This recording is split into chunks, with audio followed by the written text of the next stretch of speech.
Right there. What's good? What's good? What's good, everybody? How we feeling? How we feeling? How we feeling? How we feeling? Another amazing week of alpha investing. We back again with another video for you guys. You guys know, like always, please send us out to 3 people who you know needs to lock in with the market, so they can get the information and the help they need to be successful when it comes to the market. As always, my goal is to give you guys an edge every single week in this market, so you guys can be more prepared, less scared, have less fear, and have more structure when we are on our investing journey. So I want you guys to make sure you guys send this out to 3 people.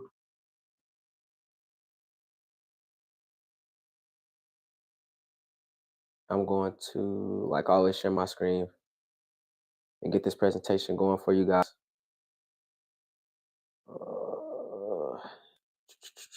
Here we go. Yep. But like always, I want you guys to send this out to 3 people. I'm gonna go ahead and share this out myself.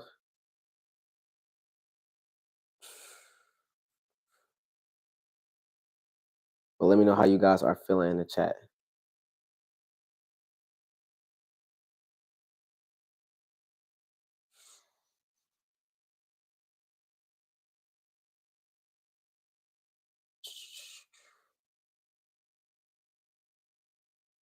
Mm,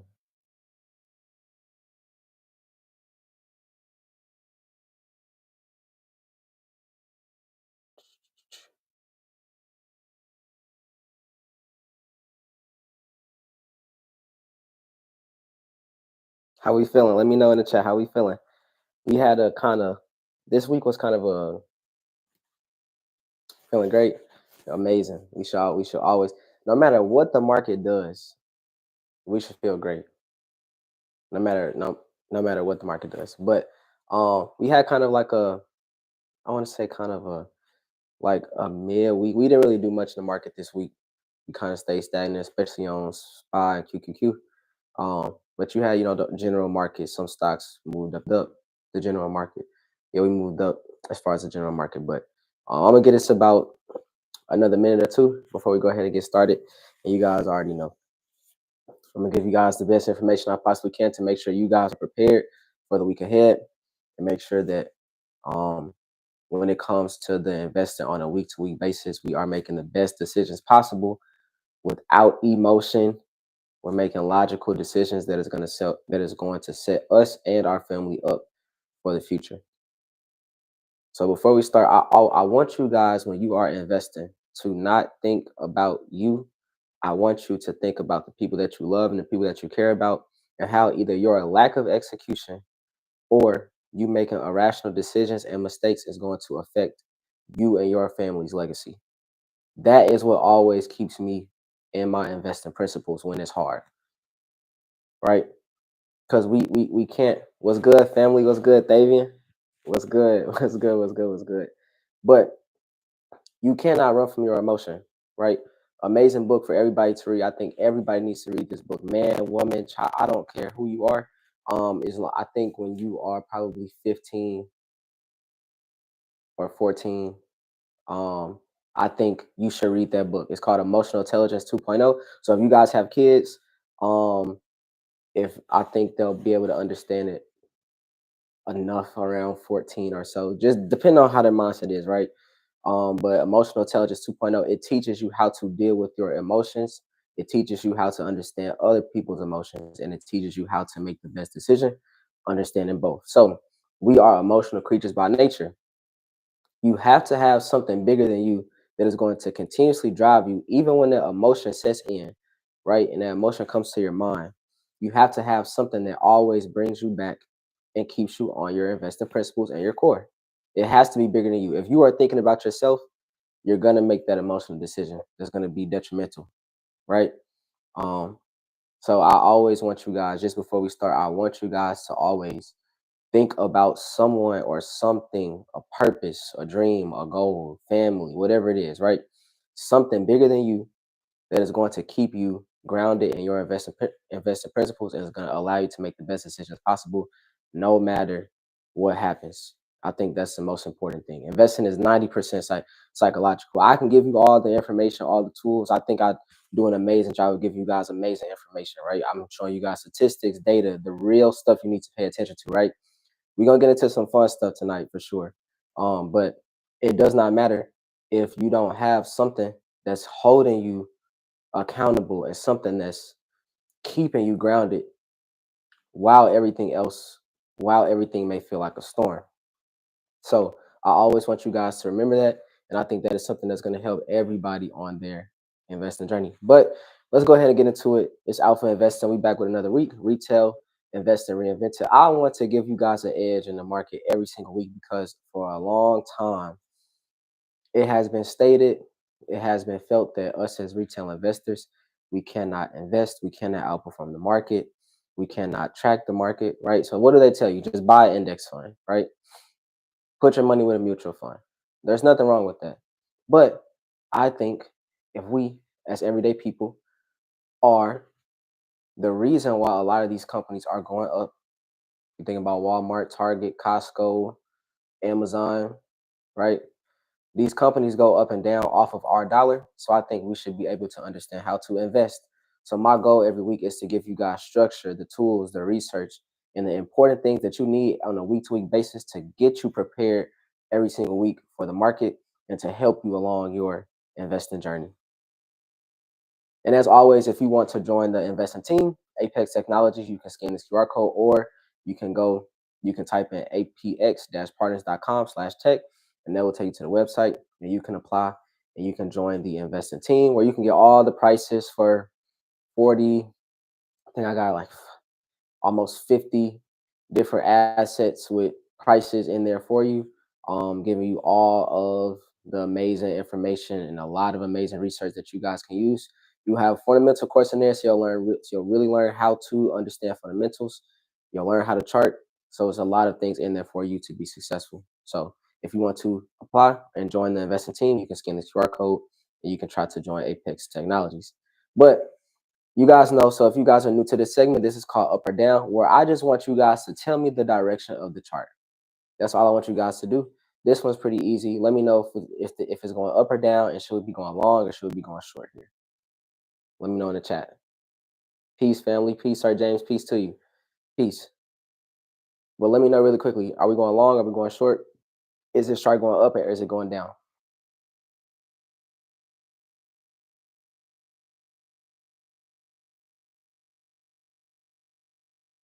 All right, so just looking. Can't see the chart. Got you. Let me see.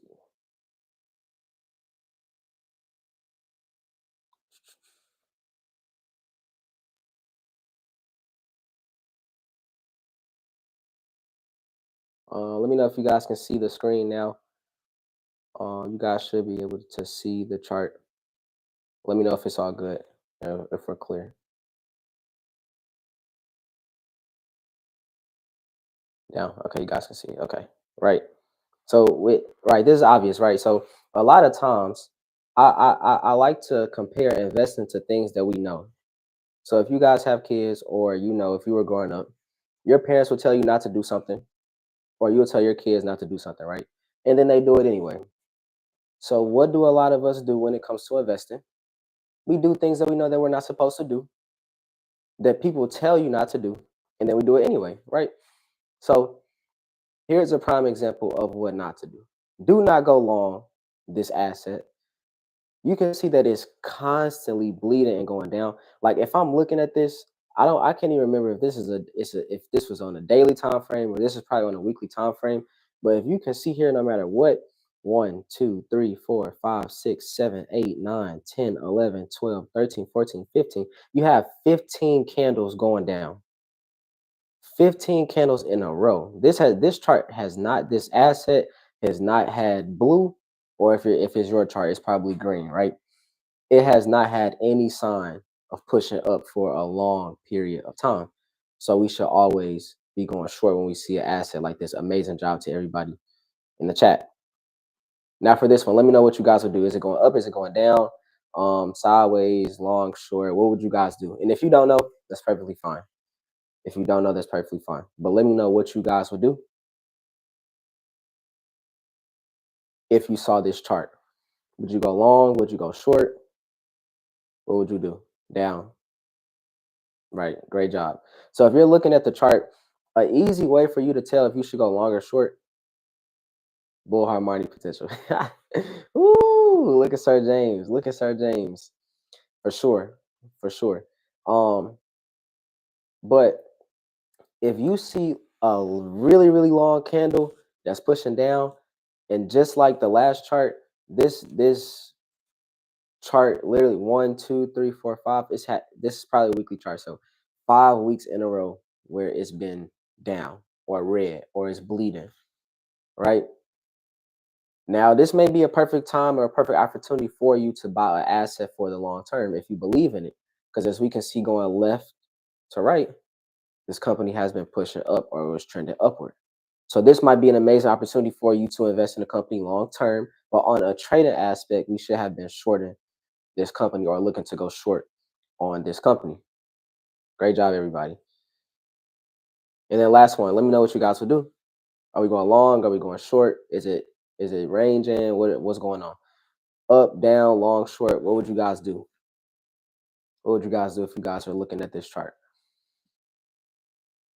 And really, what I'm trying to get at, what is the major trend going on? What is the trend? You have trends in everything, right? You got trends on TikTok. You got trends in a chart. You got trends in clothing. You got trend. You got seasonal trends, right? Right now is March. It's about to be April, so you guys can see that all of the leaves outside is probably about to boom. My photo in the way. My bad, but it's going down on the right side if you look at it. But on the general sense, just looking at the chart, right? Would you be going long or would you be going short? Reading from left to right, down, right? Great job. So we should be going short, right? My main point is trying to get you guys to tell you guys you already know how to trade, you already know how to invest. A lot of this stuff is we just kind of over complicated, right? Simplicity is very complex, and complexity is very simple. Us as humans, right? We like to overcomplicate the simplest things, and the very overcomplicated things we try to simplify 'em, right? And you should do the opposite of that. Now, like always, I told you guys there's two ways for you guys to understand and view the market. You have a fundamental way. This is the blueprint fundamentally, right? World conflict resolution, politics, economics, earnings, innovation. That is the fundamental blueprint to understanding where the market is going to go on a long-term basis. So, how you guys feeling about the market right now? If we're factoring in world conflict resolution, politics, economics, earnings, and innovation, do you think over the next, let's say, month or three, that the market is going to go up or is it going to go down? If you factor in tariffs, geopolitical conflict, the gouging of positions in the White House, economic data that's getting lowered, earnings, earnings have actually been not bad. Earnings have actually been well. Innovation coming out of other countries competing with America. Um, Extreme volatility, yeah, we still stabilize, right? I love all of the answers, right? So we said up mid-April, up extreme volatility, yeah, we will stabilize. I will tell you, I think it's two case scenarios, right? If we continue to have this conflict and ongoing conflict when it comes to tariffs in other countries. See, that's the problem. We are very short term. So we think, okay, this week we good. We didn't have no talk about tariffs, that everything is just a-okay. It's not. You have to always remember what is generally moving the market. Tariffs and Donald Trump has been moving the market for probably the past 2 months, right? So I love what you said in the chat. Extreme volatility, yeah, we will stabilize. I agree, but there's two case scenarios. So if we have continued unrest geopolitically with other countries, the market is probably going to continue to go down. But if things get better, relationships get better, and things get figured out, you got April 2nd with reciprocal tariffs. So we will see, right? But in that scenario, if things start to get better, I think we will start to trend up and push higher. So Amazing job, everybody. I love all your answers. Now, let's talk about the dismantling of the Department of Education. Really quick in the chat, how you guys feel about it, right? How do you guys feel about the dismantling of the Department of Education? I will say this. I will say this. We're going to get into it on the very next slide, but I think we do need reform of our education system in America. Are they doing it the best way? No, no. But I'm going to show you guys some statistics and some things on the next slide that definitely shows that we need to definitely have a reform of our education system for sure. And you can't play both sides. That's the thing, right? You can't want more and better education and then get upset when it gets dismantled, because that's just the way the world works. For something to be better, it first has to be destroyed completely for something new to take place and grow inside of that place. But if we look, so first things first, we have a nationwide teacher shortage. Um, I know people personally, you can make a lot of money if you are a sub, right? Um, but we should not have as many subs as we do. We have a nationwide teacher shortage. 1 in 5 adults, it's 21%, right? It's the exact percentage in the U.S. are functionally illiterate, according to the National Center for Education of Statistics. This is not me. This is going and doing the research, right? I'm always data dependent, research dependent. So anything you get from me is going to have research and data first before I have any type of emotion to it. And about 54% of adults have a literacy proficiency below the 6th grade level. That is a problem and a issue, right? And according to the Education Index, the United States, US, we are ranked 13th in education with a score of 88%. While it's great, we are lagging behind countries like Japan, China, and I don't really need to say anything else after that. If we're behind Japan and China, that is an issue, because at the highest level, it's country versus country. You can't get any higher than that. And it starts with education. We can talk about all the AI stuff, all the products, all the companies that we have, but if you are not actively educating the people of your nation, that is going to lead to less creativity, less critical thinking skills, less understanding, less innovation, which then in turn leads to less profitable companies, less companies that are actually changing the world. And that's when you have the discrepancy and you have a lot of companies in China that are able to compete with our companies in America. Because if you look and pay attention to how their education system is, and if you read, this came out in 2024. So China, they enhanced artificial intelligence, the education for their younger generation. So basically, you can read it, right? Long story short, they mandated that AI, or they made it mandatory that AI was a topic in education. I don't see that in America. So AI is supposed to be this great, amazing thing that's going to change the world. But if you are not giving the resources to the kids who are going to change the world,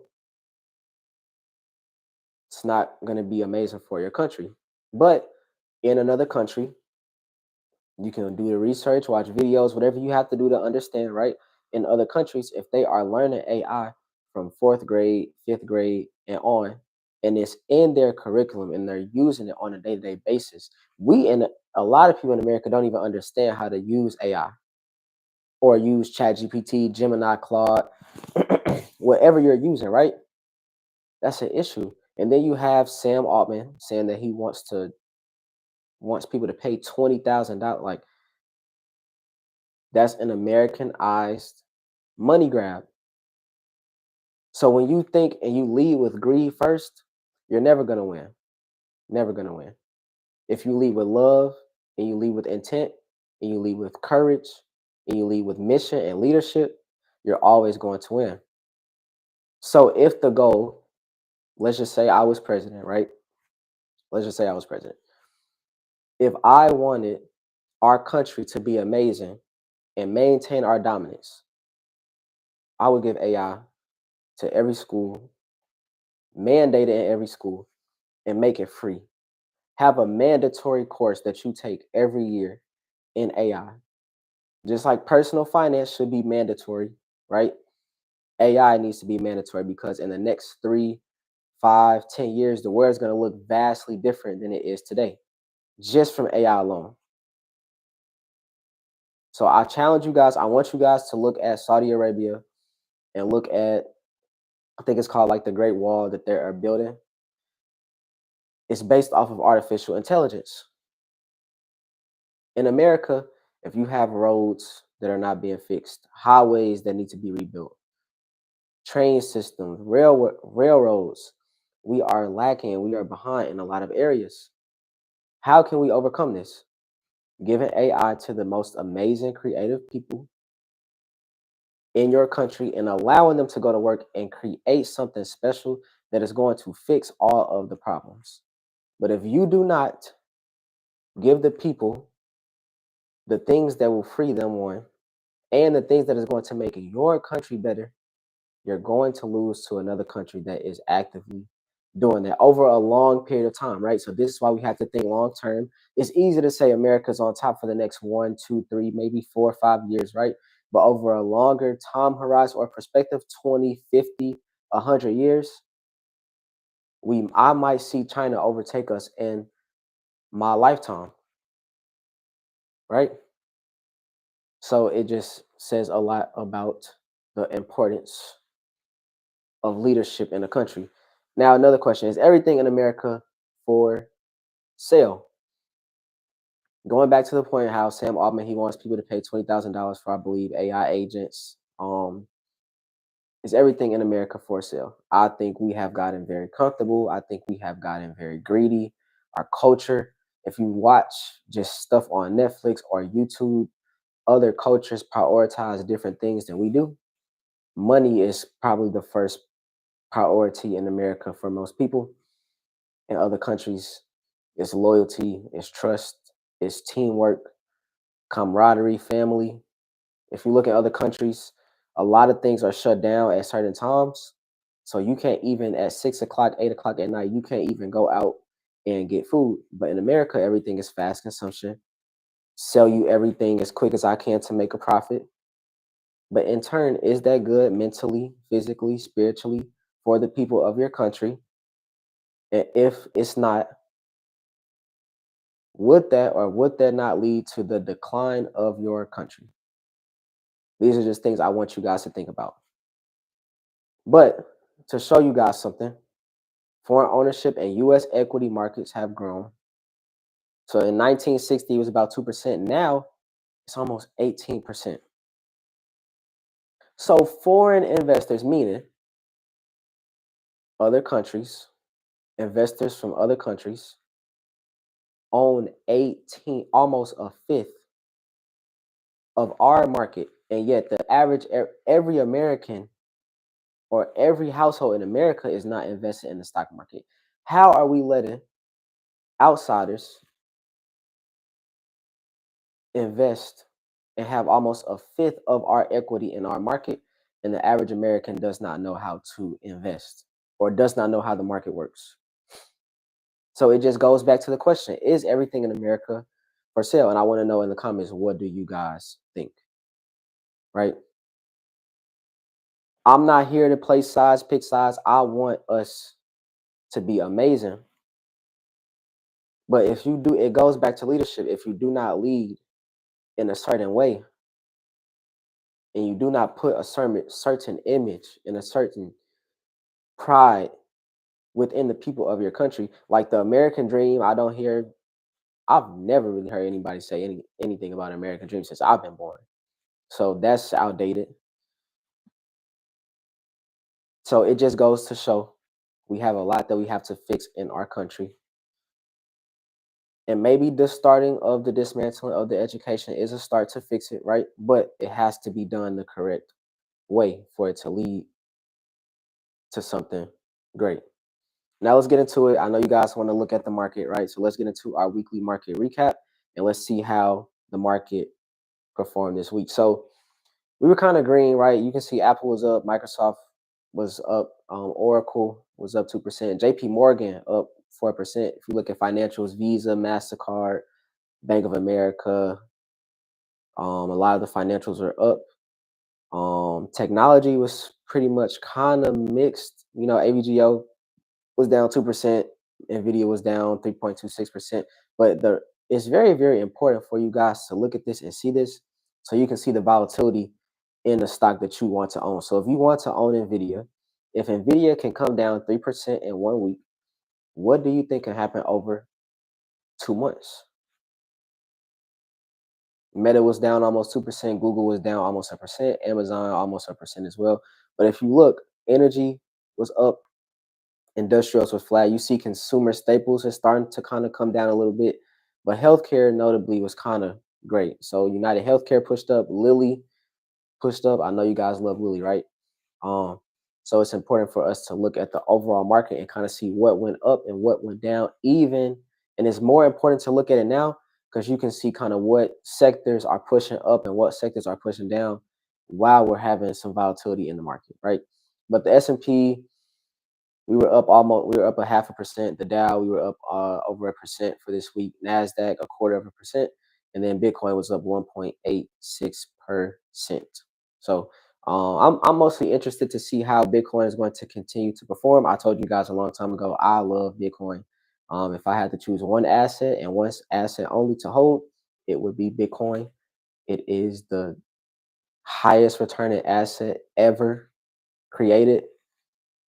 So why should we shy away from an asset? While all of the firms, um, I don't want to say any names, but all of the investing companies are not moving fast enough to allow you to get exposure to the asset or for you guys to use if you want to invest in crypto. I do not like Coinbase, but Coinbase about as much. Um, Not my favorite, but for you guys to invest in crypto. So if you guys are interested in investing into crypto, then those are some platforms for you guys to look at for sure. But I think Robinhood is just on the innovation aspect, they are just far, far, far ahead of the investing platforms and brokerages, which is helping there. You can see it like it's helping their stock go up in real time. Just the pace of how they're innovating, and they just added. You can bet on the brackets with the men's basketball tournament. I think it's what, March Madness. So you can bet on that now on Robinhood. So they're just a first mover, but they have a very specific target base of customer that most investing platforms do not are not targeting. Now, so 6 of the 7 companies in the Mag 7 are negative year to date. So what's going on with the Mag 7, right? What do you guys think is going on with the Mag 7? Sector rotation, right? Kind of some rebalancing, taking profit. I just want you guys to know if over the last 5 years, the lowest return on all of these stocks is 130%, which is from Amazon. And if I do 130 divided by 5, I think, what is that? So if we do 130 divided by 5, that's a 26% return per year. And that's if you held the worst performer over the last 5 years, which has been Amazon or Google, right? Why do we think that it's going to continue to go up in a straight line and not come down and cool off?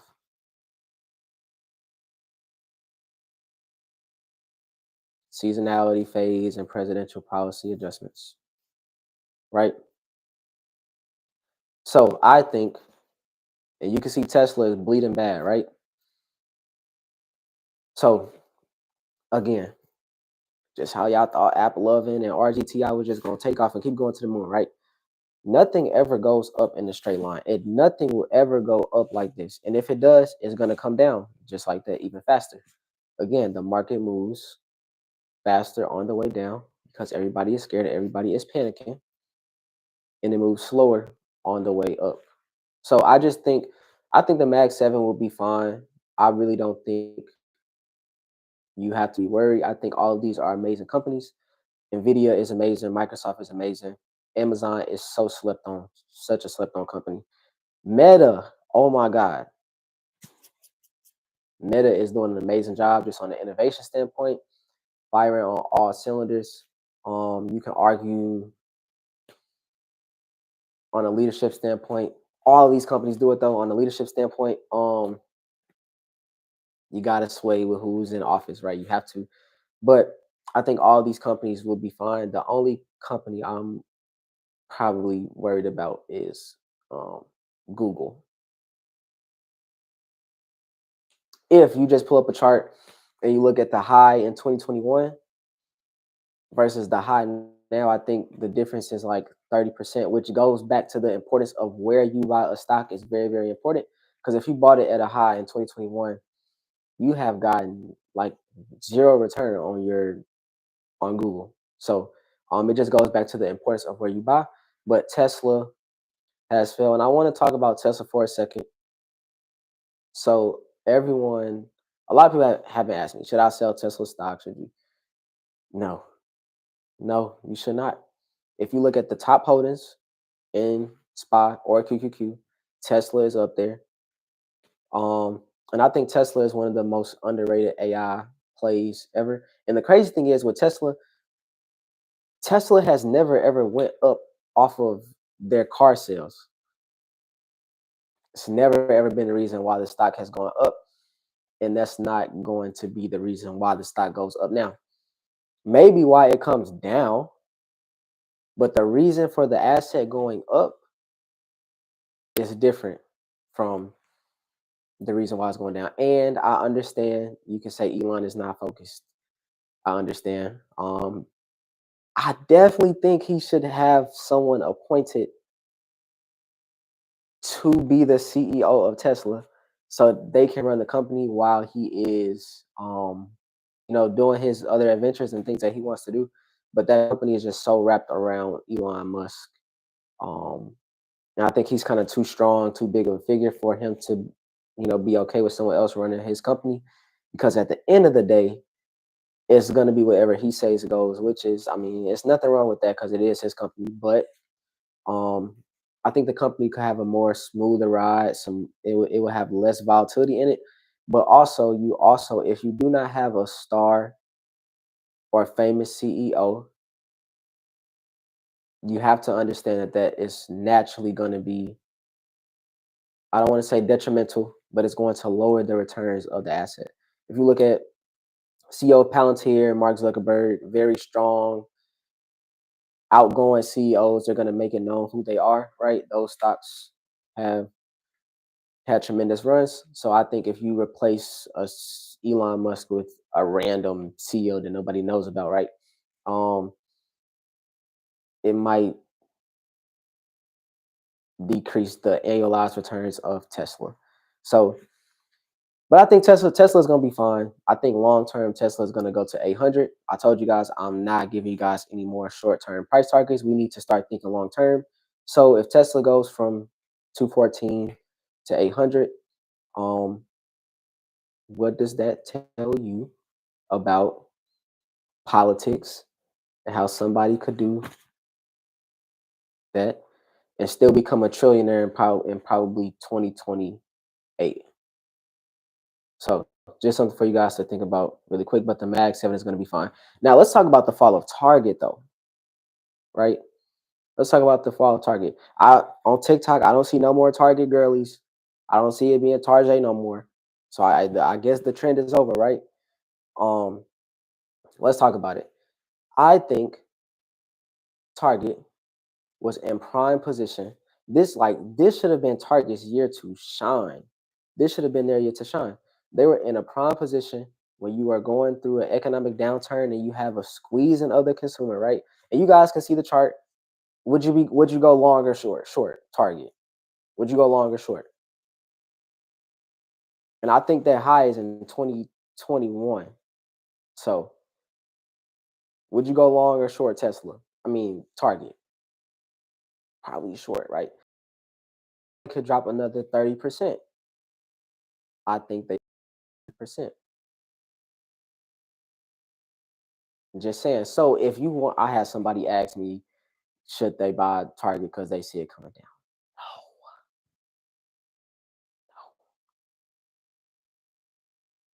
No, no. But again, Target was in prime position to take on a luxury type of customer. When you have an economic environment that is squeezing, you have a lot of debt that keeps accumulating, right? People, the thing about people, people are predictable, right?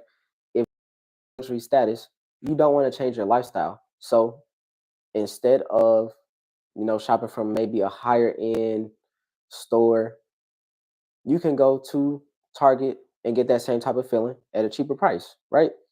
But what did they do? Target dropped the ball, right? They said they still too expensive.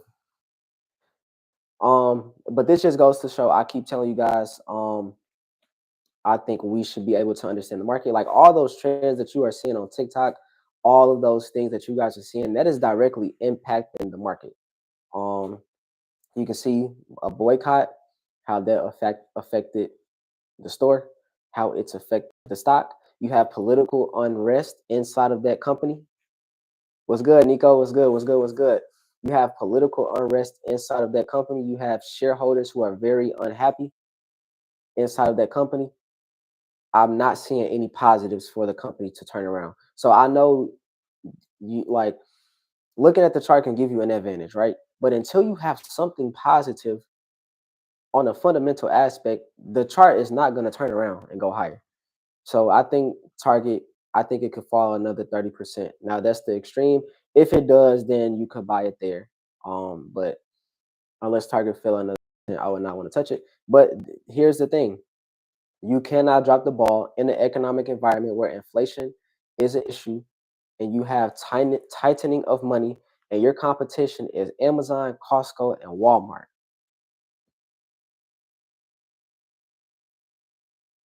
So you were in position to take on and get a luxury customer. Walmart is now getting the lion's share of higher end customers now in Costco, when that should have been Target.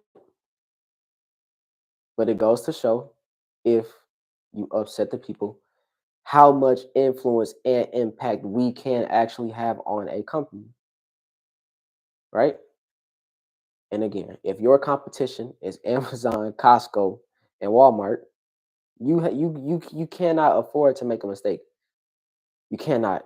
And then Amazon is making almost $700 billion a year. Walmart is making $650 billion a year. I think Target is making 150 billion dollars a year in revenue. Like you cannot afford to make a mistake. So now I was doing some research. Do you guys think Boeing will make a comeback under this administration? What do you guys think? I Because I know people ask me about this company for whatever reason. What do you guys think? I'm gonna put a poll in the chat. I'm gonna put a poll in the chat. Boeing comeback.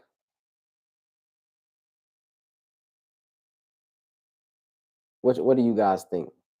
Let me know. Do you guys think that Boeing's gonna come back under this administration? They will stay where they at for now. I mean, they are a defensive backbone for the U.S. So yes, good point. Great point. Great point. Great point. Great point. America, right? Wave a flag, right? If I look, here's some statistics for you guys. So, number one, here is an amazing. Okay, I want you guys to not just watch Alpha Investing. I want you guys to take notes and keep it forever, because all of it is going to translate in the future. Biggest tip I can give you guys: I like companies that control their own destiny. I do not like companies that are dependent on government contracts. That literally defeats the purpose of business. The whole goal of starting a company in a business is for you to get, okay, how do I work this? The literal point of you starting a business is for you to have tax breaks, unlimited income, and access to funding at a higher scale than any individual person can get. That's why if you will always be able to get more in business credit than you will on your personal credit. If you can get $20,000 in personal credit, you probably can get 100,000, $200,000 in business credit, right? But again, it defeats the purpose if you're just going to be limited by the allocation of money for the government. That's literally the same as a company saying, "Hey, we have $1 billion budget. We can afford to pay you 50. We can afford to pay each employee probably 50,000 or 60,000, right?" That literally defeats the entire purpose. So if the government doesn't award Boeing with contracts, how are they going to make money? Revenue has declined 34% since 2018. In 2018, they made 100 and either 101 or 103 billion that year. Now they're making around 64 billion. Don't like it. Haven't hit an all-time high since 2019, but the shares did go up. Helped lead the Dow because President, Trump, he gave them a contract that they won. Do I think could they make a comeback? Yes, but now you have other companies that are better. Palantir is better. I'd rather invest. So Palantir does not do the same. Palantir is different.